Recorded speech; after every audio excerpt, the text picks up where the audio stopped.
No quadrilátero MNPQ, plano e convexo, as diagonais são perpendiculares e as medidas dos lados consecutivos MN, NP e PQ são, respectivamente, 3, 4 e 5 centímetros. A medida do lado MQ em centímetros é igual a quanto? Tá, como é um quadrilátero, é plano e é convexo, a gente pode desenhar algo similar a um trapézio, tá? Que é o que eu vou fazer aqui agora. Então aqui eu vou fazer o primeiro lado, fazer o segundo lado, o terceiro lado e por fim o último lado, tá? E por fim agora, por fim, eu vou denotar os vértices pelas letras que ele deu ali, que no caso é o M, o N, o P e o Q, tá? Como são vértices consecutivos, então é exatamente nessa ordem, tá? MN, NP, PQ e QM, tá? E ele diz que MN vale 3, ele diz que NP vale 4, e ele diz que PQ vale 5, e dele pede para determinar o valor de MQ, que é esse cara aqui que eu vou chamar de X, tá? Bom, a primeira informação importante que ele dá é que as diagonais desse quadrilátero, tá? Elas são perpendiculares, ou seja, quando eu traçar as diagonais, elas vão formar aí ângulos de 90 graus. Bom, o que seria uma diagonal? Uma diagonal é um segmento de reta que parte do centro do vértice vai do centro de um vértice, tá, ao outro vértice. Então, só que são vértices opostos. Então, quando eu traçar essas diagonais, eu vou ter basicamente o seguinte, ó. Eu vou pegar do vértice M e vou ligar até o vértice P, e vou pegar do vértice N e vou ligar até o vértice Q, tá? Então, eu tenho as diagonais aí MP e NQ. E ele diz que essas diagonais, elas são perpendiculares, ou seja, formam um ângulo de 90 graus. Então, aqui é 90, aqui é 90, aqui é 90 e aqui também é 90.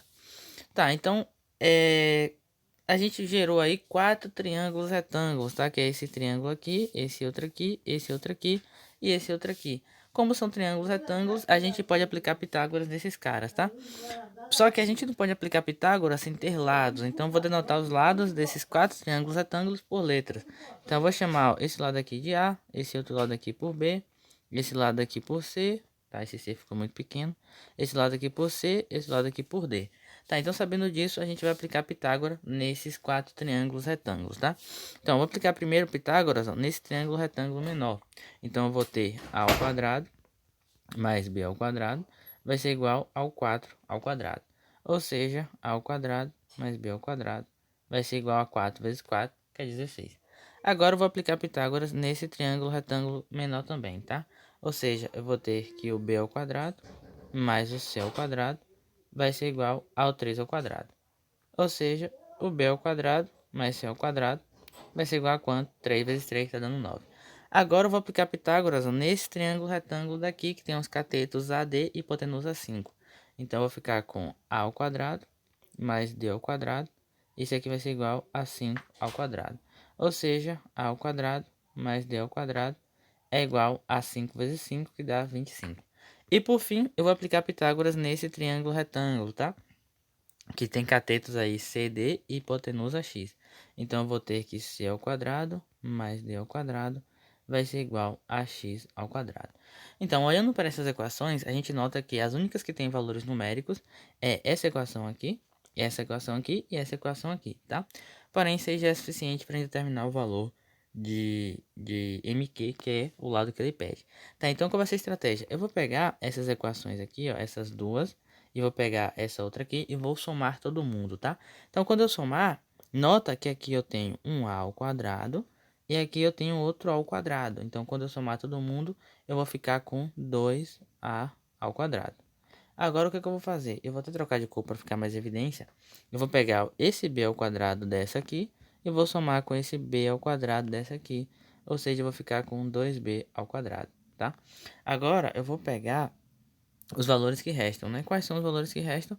São os valores numéricos que não tem dois, que tem apenas um, tá? Que no caso seria ó, o c ao quadrado e o d ao quadrado. Então, eu vou ter mais c ao quadrado mais d ao quadrado. Isso aqui vai ser igual a quanto? Ó? Nota que eu estou pegando essa equação aqui e essa outra equação k. Então, se eu somei as letras, agora eu vou somar os números. Então, desse outro lado, eu vou ficar com 16 mais o 25 mais o 9. Tá, e essa conta que a gente faz de cabeça, ó.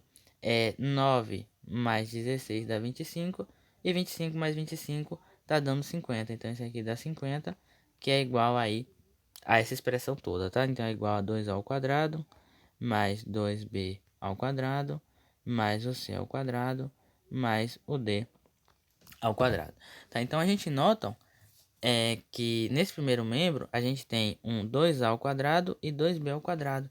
Ou seja, eu posso colocar o fator 2 em evidência. Então vai ficar o 2 que multiplica a quadrado mais b quadrado. E daí eu vou repetir o que resta, que é o c ao quadrado mais o d ao quadrado. Isso aqui é igual a 50. Só que nota que a gente tem um valor para a ao quadrado mais b ao quadrado. Quando a gente aplicou Pitágoras no primeiro triângulo retângulo, tá? Nesse triângulo retângulo aqui, que está indicado pela seta, ó, nesse Pitágoras aqui, a gente tem que a ao quadrado mais b ao quadrado vale 16. Então, se eu tenho duas vezes essa coisa, eu vou ter 2 vezes 16. Ou seja, isso aqui vai dar quanto? Vai dar 32. Ou seja, 32 mais c ao quadrado mais d ao quadrado é igual a quanto? É igual a 50. Então, para achar o valor de c ao quadrado mais d ao quadrado, é só pegar esse 32 aqui que está somando e passar para outro membro subtraindo. Então, eu vou ter ó, aqui o c ao quadrado mais o d ao quadrado vai ser igual a 50 menos 32, que está dando 18. Só que nota que a gente chegou numa coisa boa. A gente tinha dito que c ao quadrado mais d ao quadrado vale x ao quadrado. E x é exatamente o lado que eu quero descobrir. Então, eu posso trocar ó, esse c ao quadrado mais d ao quadrado por x ao quadrado. Isso aqui dá quanto? Dá 18. Então, agora, basta a gente descobrir aí qual é o valor de x, tá? Então, basta tirar a raiz quadrada dos dois lados, tá? Então, vou tirar a raiz quadrada aqui e vou tirar a raiz quadrada aqui. Ou seja, o x vai ser igual a raiz quadrada de 18. E essa conta aqui a gente faz, ó, porque o x a gente pode escrever como sendo raiz quadrada de 9 vezes 2. Mas por que 9 vezes 2? Porque o 9 ele tem raiz quadrada exata, tá?